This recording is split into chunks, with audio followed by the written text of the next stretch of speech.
मोदी के ऊपर टूटा दुखों का पहाड़। पहले मां भगवान को प्यारी हो गई और अब आ गया महासंकट। संकट की घड़ी में परिवार के साथ खड़े हो सकते हैं पीएम मोदी, ले सकते हैं बड़ा निर्णय।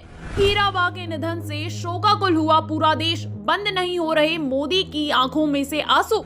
मां के जाने का गम और अब ऊपर से ये असहनीय दुख। मोदी हुए व्याकुल, देश के लिए घर परिवार छोड़ दिया, समाज सेवा और राष्ट्र भक्ति में ऐसे जुटे थे कि कभी घर की सुध नहीं ली। लेकिन आज जब बात मां की आई तो पीएम मोदी का धैर्य जवाब दे गया। उनके आंसू रोके नहीं रुक रहे हैं और आखिर रुकते भी क्यों नहीं। मां आखिर मां होती है। कहा जाता है कि पीएम मोदी इस दुनिया में सिर्फ अपनी मां से ही लगाव रखते थे। वो कहते थे कि वो आज जो कुछ भी है अपनी हीराबा की वजह से है। मोदी अभी मां के दुख से उभर नहीं पाए थे कि उन्हें एक और भयंकर कष्ट का सामना करना पड़ गया। ये कष्ट ऐसा था जिसने मोदी को पूरी तरह विचलित करके रख दिया है। हम आपको बताएंगे कि मां के जाने के साथ ही वो कौन सा बड़ा दुख है जिससे पीएम मोदी जूझ रहे हैं। उससे पहले जान लीजिए हीराबा के निधन का ये करुण समाचार।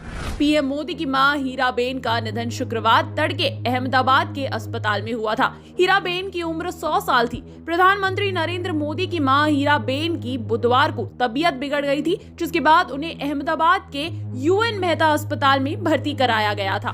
मां के अस्पताल में भर्ती होने की खबर जब पीएम मोदी को मिली तो वो बिना देर किए सीधे अस्पताल पहुंच गए थे। लेकिन उन्हें नहीं पता था कि शायद ये उनकी मां से अंतिम मुलाकात होगी। मां का अस्पताल में एडमिट होना मोदी के लिए एक और बड़ा संकट था।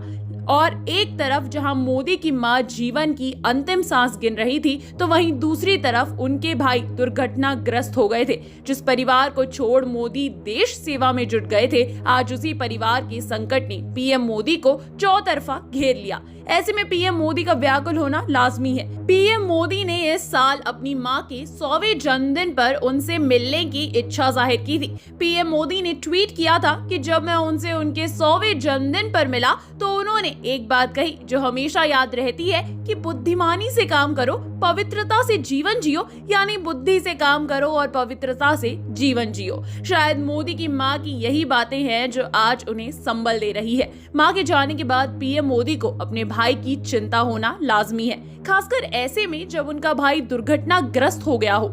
पीएम ने बड़े ही सादगीपूर्ण तरीके से अपनी मां को अंतिम विदाई दी। अंतिम संस्कार के बाद देश विदेशों से लोगों की शोक संवेदनाओं का आना शुरू हो गया। जापानी प्रधानमंत्री फुमियो किशिदा ने नरेंद्र मोदी की मां हीराबेन के निधन पर शोक व्यक्त किया। किशिदा ने ट्वीट करते हुए लिखा कि प्रधानमंत्री नरेंद्र मोदी, मैं आपकी प्यारी मां के निधन पर गहरा शोक व्यक्त करता हूं। उनकी आत्मा को शांति मिले। वहीं आरएसएस सरसंघ चालक मोहन भागवत ने पीएम मोदी की मां के निधन पर शोक जताते हुए कहा कि प्रधानमंत्री नरेंद्र मोदी की पूजनीय माताजी हीराबा के निधन से एक तपस्वी जीवन पूर्ण हो गया। इस दुखद प्रसंग पर राष्ट्रीय स्वयंसेवक संघ के हम सभी स्वयंसेवक अपनी श्रद्धांजलि अर्पित करते हैं। माताजी का जीवन अत्यंत कठिन परिस्थितियों में भी मूल्य के प्रति निष्ठा एवं ईश्वर के प्रति अटूट आस्था के बल पर सतत कर्मशील रहने वाले सार्थक जीवन का महान उदाहरण है। मातृवियोग की वेदना की इस वेला में श्री नरेंद्र भाई मोदी एवं उनके परिजनों के प्रति हम हार्दिक संवेदना व्यक्त करते हैं। श्री परमात्मा दिवंगत को सद्गति प्रदान करे, यही प्रार्थना है। शोक संवेदनाओं का दौर चलता रहेगा, लोग उन्हें ढाढ़स बढ़ाएंगे, लेकिन मां के जाने और भाई के दुर्घटनाग्रस्त होने का दोहरा दुख सिर्फ प्रधानमंत्री नरेंद्र मोदी ही समझ सकते हैं। Bureau report, India positive.